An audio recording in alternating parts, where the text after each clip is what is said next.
Justin Hawkins' reaction to Baby Metal, Give Me Chocolate. Good day to you, one and all. It is I, Deirdre Barlow from Coronation Street. And this is Justin Hawkins Rides Again. Today I'm talking about Baby Metal, and specifically their song Gimme Chocolate that came out in 2014. It's had 164 million views on the YouTube.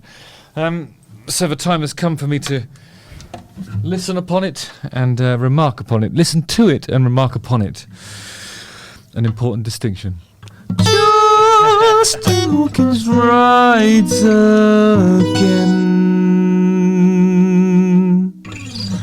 I like that one better.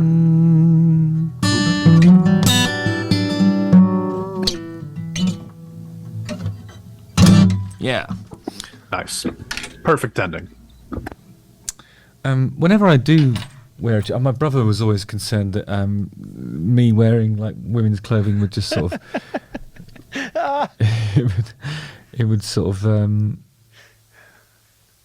he was worried that it would resemble that period of time when Kevin Rowland from Dexys Midnight Runners was wearing women's clothing, and I suppose it does to a degree. For those listening, just Hawk is wearing this like silver, very slim dress, pretty much chest exposed. Might see a nipple today. You might see, if you go watch this video or clip later, you get to see some nippage. Rate his dress in the chat in the chat right now, guys. I honestly didn't realize that was a dress until you just said it right now. I thought it was just like a really low cut tank top. Deep. I mean, yeah. It's a U. It's not even a V. It's a U. A deep U cut. Guys, I think we should start Some wearing guy thighs dresses. over here. We should start wearing dresses. I'll wear a dress next week. Let's go. Alan, Go ahead, I feel dude. like you've been We'll trying all to be get us right to do there. this for a long time, and I think it's just time for you to admit something, man. If you want to wear a dress, fucking wear a dress, dude. I don't care. But Yeah, what are don't you try and waiting make for? us. I'm not gonna wear a freaking dress.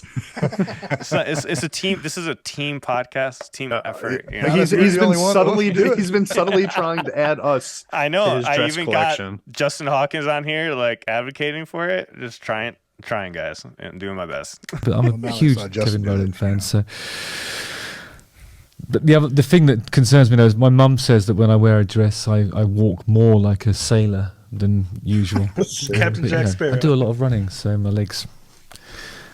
Anyway, it doesn't matter about that stuff. Anyway, so Baby Metal are a Japanese kawaii metal band. Kawaii, I thought that was a synthesizer brand actually, but apparently kawaii metal bands combine elements of heavy metal and J-pop. And it was pioneered in Japan in the early 2010s. Kawaii means lovely or lovable or cute, and it refers to the culture of cuteness in Japan. Kobayashi, the producer, explains that he was just trying to do something that no one had heard before. Simple as that, just breaking new ground, pioneering, and to paraphrase Kobayashi, just trailblazing. That we might, he's hacking through the undergrowth so that we might live to see a new section of sky through the forest canopy. It doesn't matter what he said. Alex Weiss of Paper defined the genre as hard rock with sugary sweet pop hooks. I'll take it. Other critics have called the band a novelty group. That's the thing that does it for me with them. Is just like it's so fucking heavy with just hooks, like just beautiful vocals. Always the best thing. Yeah, let me ask you something. He just mentioned that people call them a novelty group, right? Which I've heard before. What's another novelty group? Slipknot. Slipknot is fucking awesome. Yeah. Yeah, they are. So is And this scary. supposed to be an insult? It is Calm- used as an insult by people that pitch it because it's become a bad word, novelty and gimmick. And and When you idol. break it down, that's exactly what it is. That's what you do. It's a thing that grabs attention. yeah. And Like- if you're good, they stick with you. If you're just If you're novel, it means that you're special, right? Yeah, like unique, I see that as a different. compliment. Yeah, same. I was gonna say something. It's kind of like this. We were talking about idol groups, right? And how idol groups were formed. And when I was reading into Baby Metal, like how they were trying to do something that was off the cusp, like the whole like Bish thing. They're trying to break away from that, and that this was their version of doing that. But what I noticed, I think people get so pissed off about it, or like the groups start fighting because they don't see it as people are using it as an insult, even though it's a good thing. which Right. is so fucking crazy. Like That's how language works in general, Look at the people though, right? using it that way, though. Like most words aren't created to be mean to somebody, right? They become mean because within the context that they're being used. Yeah. You know? So it's like, but still at the end of the day, novelty is important. You know, I think to me that's like uniqueness. I just don't get how that's insult. Something refreshing. But And a silly balancing act. go ahead. Sorry, bro. Let's say you take something like comedy, stand-up comedy, and then you have a novelty act to like what Carrot Top uses props and shit, Gallagher, and other comics look at him like, oh, he's a novelty act, like it's a bad thing. But that he's played Vegas for what, 15 years, or some shit, you know. I mean, there's people that like it, there's people that don't like it because they didn't fucking think of it. And exactly, and people forget. Like, I love Carrot Top's story. I just listened to about him, and he was saying he looked up to other prop comedians that started off in the 70s and 80s, but it kind of like it just fanned out because everyone looked down upon it, and he's like, "Screw this! I'm gonna be like the only one that's doing it. I'm gonna do it weird." He was talking about like Joe Rogan podcast or something. He was talking about that whole thing. I was like, I didn't even know. I've never watched the stand up, so when he was talking about it on that podcast, I was like, what? It's fascinating. Yeah. The dude's hilarious, dude. It's just funny as well. But it just becomes, like you were saying, it doesn't start out as bad. It can become bad, or somebody can't get as successful, so they talk shit about him. Yeah. They use it as an insult, but it really shouldn't even be. Like, I mean, I'm looking up the definition of novelty right now. It's conceptually new or unusual in an interesting way. What a great term right there. And there's people like me who saw him for the first time, and I can wrap my head around it. Like, I had people fucking know, and I'm like, well, you know, because for me, I was a fucking blues guy. I came from writing songs on my own and writing with other people, and you better feel it or people don't believe it, whatever fucking bullshit. So the whole concept of it was just alien to me, and it took me a few videos to just enjoy it for what it was. Fucking great metal with some great singing and it's fun to watch, man. It's just fucking cool. So hell yeah. it's Alien, another word for novelty, right? I'm looking for novelty, baby. Give me all the novelty out there. Yeah, I think. Are we talking about Nickelback right now? What the fuck up? Oh, Ryan's favorite band, Nickelback. Yeah. He fucking loves that band. We gotta have him on the show. We should. See what they think about I would love Japanese to have him. metal. If we could get Avril through them, then fine. I mean, I don't think you'd be able to hold it together, Ryan. You might lose your shit if we have Nickelback on. I I lose my shit. Fangirl mirror. Yeah, fangirl mirror to Nickelback. Oh, great clip that would be. Nothing silly about all balancing end acts. badly. Hopefully my producer will be able to find some footage from a 70s TV show of people spinning plates and doing all that stuff.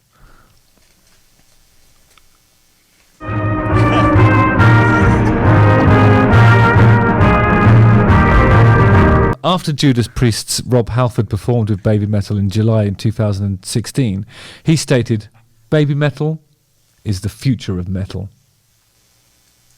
And if anyone would know, it's Rob Halford.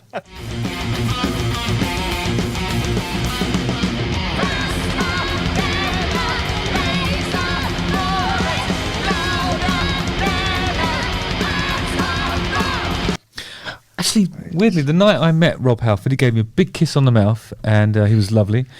But that was, I think that would have been around about 2016. It was whenever I presented the Kerrang Awards with Benji from Skindred.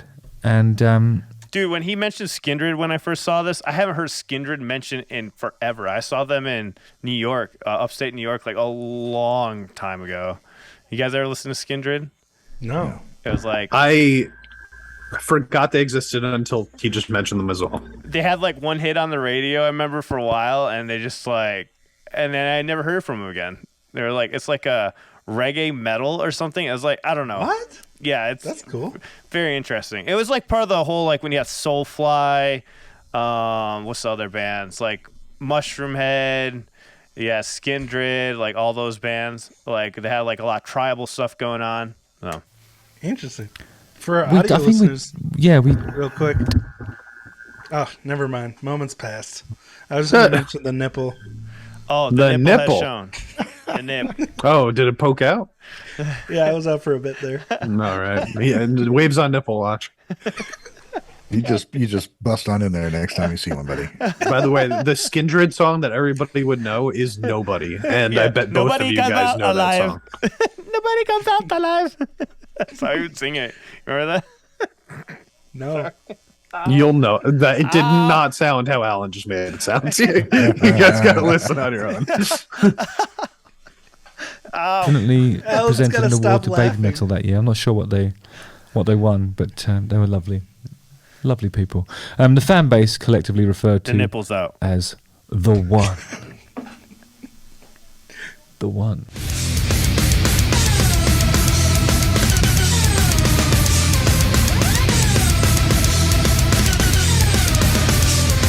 I think that the main guitars that are doing stuff in here, it seems to be sort of pedaling around this. So it's like, I mean, just immediately it sounds like they're probably being played on seven string guitars, because I would imagine that low B that you're hearing, I'm playing an octave up from what's on the record here.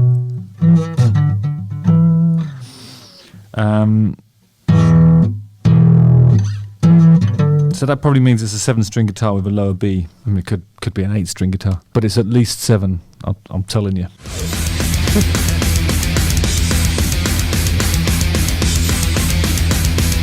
Yeah, something. The riff is something like.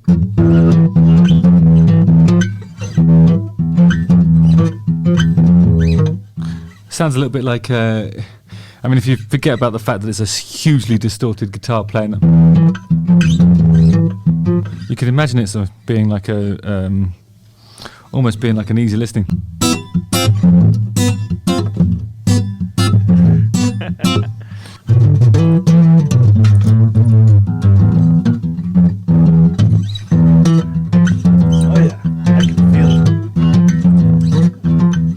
Kind of just reminds me of Metallica. I can see Sue singing over it like that, like singing along to that acoustic going on. Oh, I was imagining like a bossa nova beat under this, like a boom. Yeah, that's sipping a cocktail on a floaty. Really? I just get like Enter Sandman.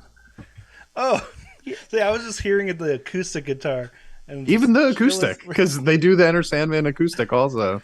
Oh, really? I haven't heard that. Well, it's in the song. They do it clean. Oh, okay. I get what you're saying now. Sorry.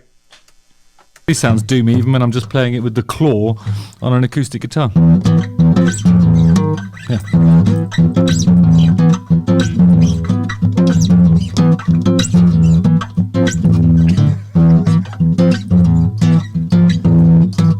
I love that he keeps in the little mess ups. So basically E, F, and a lot of stuff which I feel like the root of the earlier part of the song is probably here. B. Lovely stuff.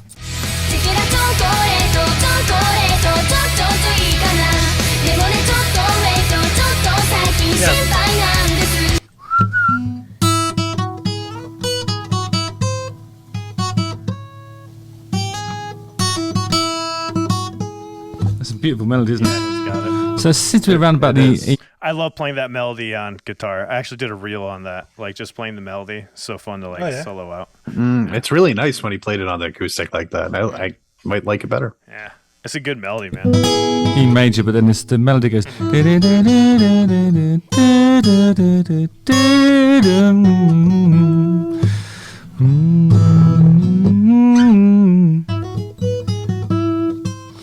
So it's probably got a C in it there. It's like there's like a chromatic walk down in between there, which is really cool on that melody. It's really awesome. That's what I think he was trying to get to. Like it goes down like just chromatic, but then has the melody on top, which is really cool. Let's hear what this is like if you just reduce it to an acoustic guitar strumming and. I want to play it acoustic Roger now. Whittaker style whistling.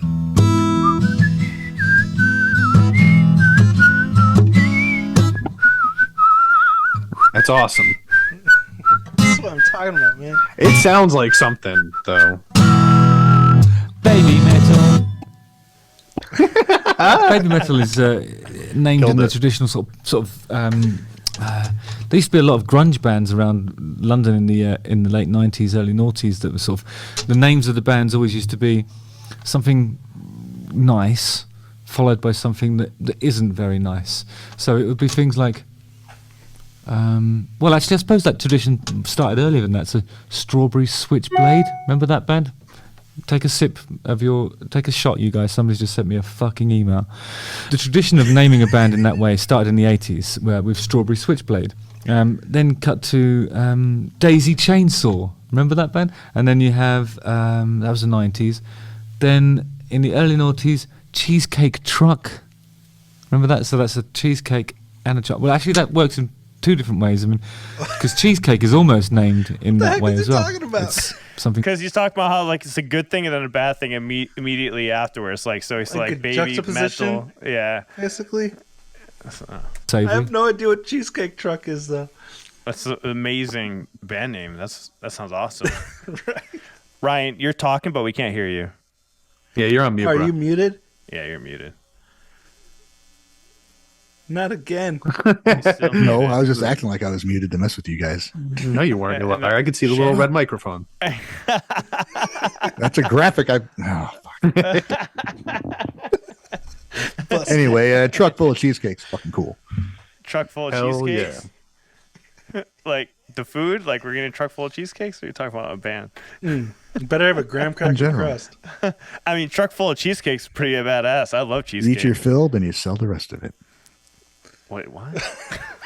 Just play the fucking video, man. Something I'm sweet. not playing it. Spice, of course, being the variety of life, as we say. So Baby Metal's along those lines as well, and it more or less does exactly what it says on the tin. It's got this... Did you do that backwards on purpose?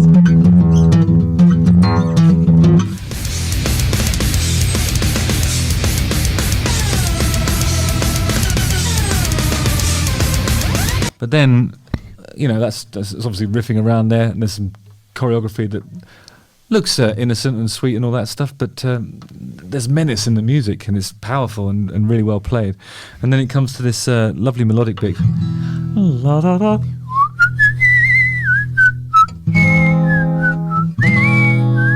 Dude, this is so familiar now.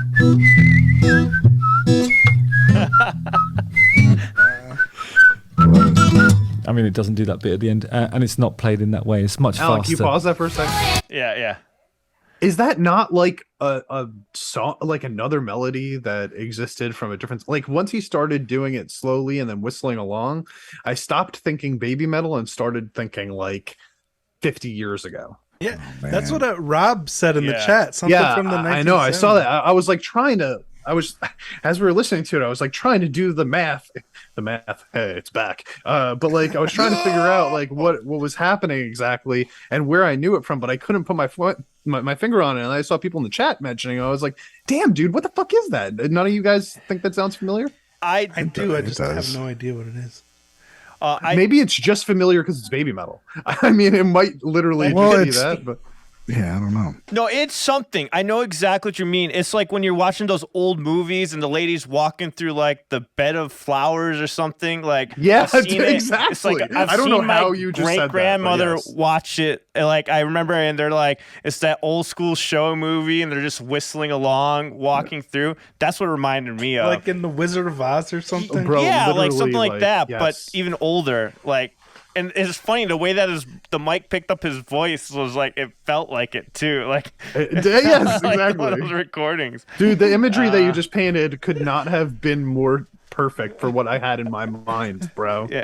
Yeah, I felt it too. It took me back. It's actually very soothing. No wonder why you're so happy when you like listen to baby metal, but like you still have the heavy riffs. That like the way he plays it like that. Because now I'm like, no wonder why you just can't stop smiling. Because "Give Me Chocolate's" awesome. It never gets old for me. That song. I don't know. It's just that song always makes me feel good. I know it's like overplayed or whatever. I could keep listening to it over and over again, but it's a thing we keep hearing when we talk about these bands. Is there's some like there's a type of universal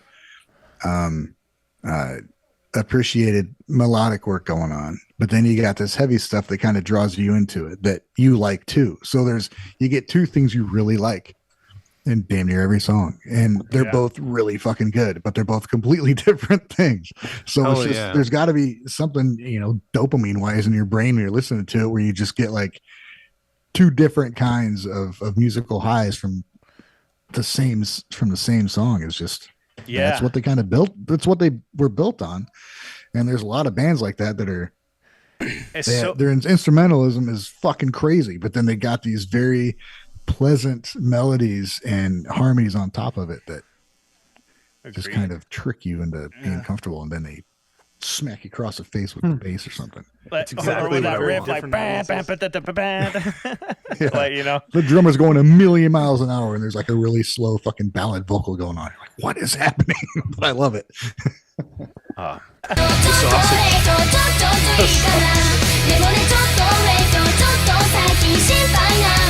But you can hear the contrast. Yeah, can we take a moment to appreciate how he's really just focused on the music too, like compared to anything else? Like, you know, normal reactions you see, like normally just focused on the whole like three girls aspects on it. I think including ourselves, we did the same thing. Yeah. But it's like really cool that it's just like mainly twins focused. or triplets or something. Yeah, you had to bring that up. And making us see the song in a different way too, playing this bouncy acoustic version of it. Exactly.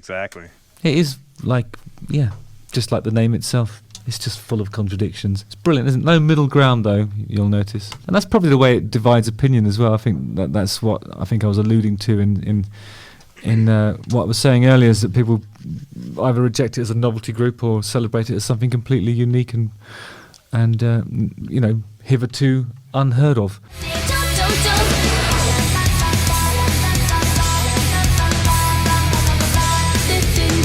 Lovely harmonies on this bit.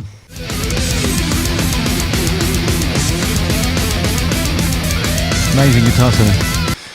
Okay, so I mean, I suppose one of the things we ought to talk about is the imagery, and when you listen to the music in these sort of instrumental sections, and then you're seeing like cute girls in lovely dresses doing naive choreography. Naive is looked at as an insult too, and it's not necessarily an insult. It's just okay.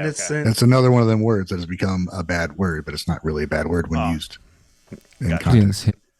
I mean, is it people who listen to metal and then just never have seen girls before, or is it to try? Is it a gateway? Is it a gateway genre for people who listen to I don't know, nursery rhymes, but are looking to sort of delve into the murky depths of the metal scene?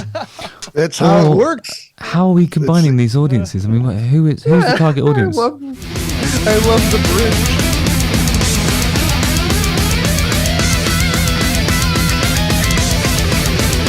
Music's fucking the most badass nursery rhymes ever. Yeah. I mean, there's just so many stages that were skipped in between nursery rhyme and like heavy metal. I love it. It's so accurate, though.